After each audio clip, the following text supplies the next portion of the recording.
गुरुजी, गुरु मंत्र को जपने में शुद्धता, शारीरिक मानसिक शुद्धता कहाँ तक जरूरी है? यदि अशुद्ध अवस्था में गुरु मंत्र का जाप हो जाता है तो इससे क्या कोई हानि होती है? हाँ, वस्त्र पवित्र होने चाहिए, शरीर पवित्र होना चाहिए।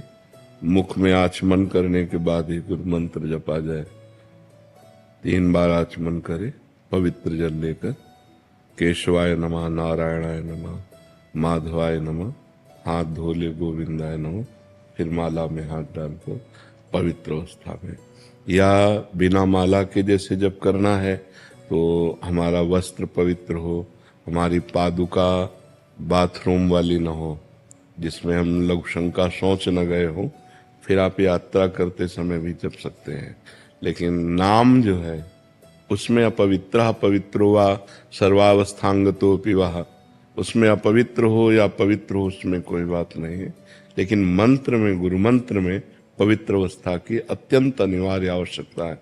यदि अपवित्र दशा में जपोगे तो हो सकता है तुम्हारी बुद्धि को गिरा भी दे, विपरीत भी ले जाए, काम क्रोध की भी वृद्धि हो सकती है। इसलिए मंत्र को पवित्र अवस्था में ही जपा जाए, जो वैदिक मंत्र हैं, गुरु मंत्र हैं, और नाम को हर अवस्था में जपा जाए। नाम जपने में कोई परेशानी नहीं।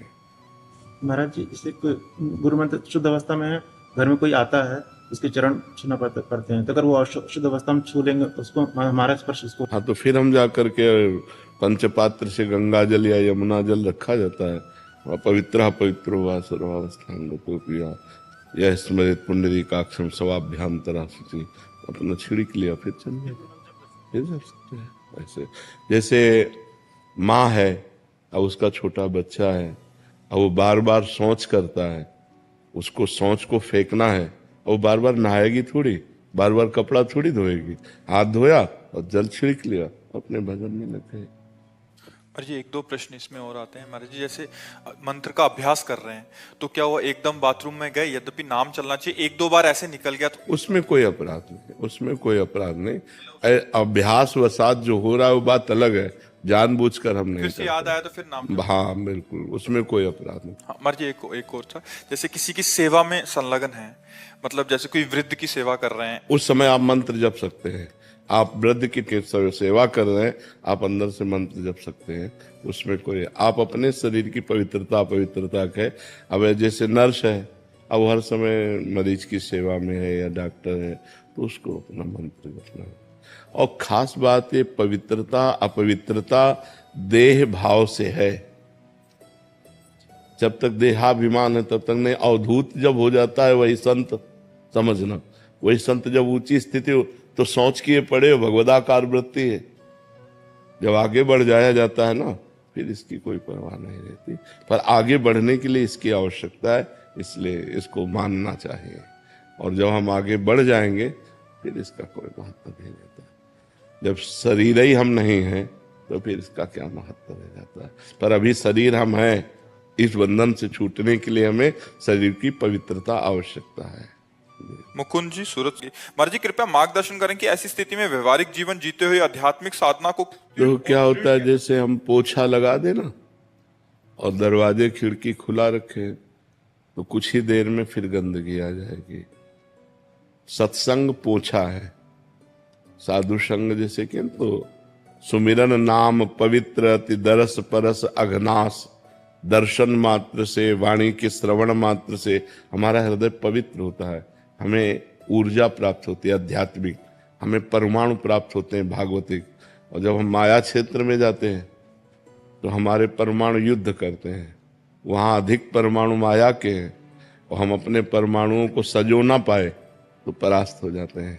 फिर हमारा मन वही विषय चिंतन, फिर वही गलत आदतें, फिर तो लगता है कि जब आए थे तो 2-4 दिन तो सही चला, फिर तो बैटरी डिस्चार्ज हो गई, हम उसे संभाल नहीं पाए। यदि हम बराबर नाम जप करें और गलत आचरण ना होने पाए तो हम वहाँ भी इसी परमाणु को सुरक्षित रखकर लंबे समय तक चला सकते हैं। इसीलिए हम कहते हैं जो शिष्य बनते हैं कि महीना 2 महीना में आ जाया करो, मिल जाया करो। उसमें जैसे मोबाइल की बैटरी डिस्चार्ज हुई तो फिर हम चार्ज करते हैं नहीं, तो ऐसे ही बैटरी है डिस्चार्ज हो जाती है। अब ऐसी हमारी स्थिति हो जाए कि त्रिगुण का प्रभाव न पड़े। त्रिगुण जो माया है, सतोगुण रजोगुण तमोगुण का प्रभाव ही न पड़े तो हमारी एक रस स्थिति बनी रहेगी। पर अभी त्रिगुण के अंतर्गत है, हम त्रिगुणातीत तो हुए नहीं, तो हमें चाहिए बार बार सत्संग करें, अधिक से अधिक सत्संग करें। जब आपका मन चंचल होने लगे, मोबाइल खोलो, एकांतिक सुन लो, सत्संग सुन लो, बहुत जल्दी लाभ मिलेगा। जहां हमारा मन विक्षिप्त हो, हम सत्संग सुन लें तो हमें फिर पावर मिलेगा। सत्संग से हमें आध्यात्मिक पावर मिलता है, और माया आध्यात्मिक पावर को छीण करती है। उसको, जैसे आपने सुना कि गलत आचरण नहीं करना चाहिए, अब आपके दिमाग में आया गलत आचरण नहीं करना चाहिए, और जो आप माया में पहुंचे, यार सब चलता है, वो उस बात को एकदम दबा दिया और अपना प्रभाव बढ़ा लिया। और अगर ये बना रहा तो आपसे गलत आचरण नहीं होंगे, और अगर ये दब गया तो फिर वैसे आचरण होने लगे तो लगेगा कोई खास प्रभाव नहीं पड़ा। जब गए तो प्रभाव पड़ा, इसके बाद फिर तो ऐसा होता है।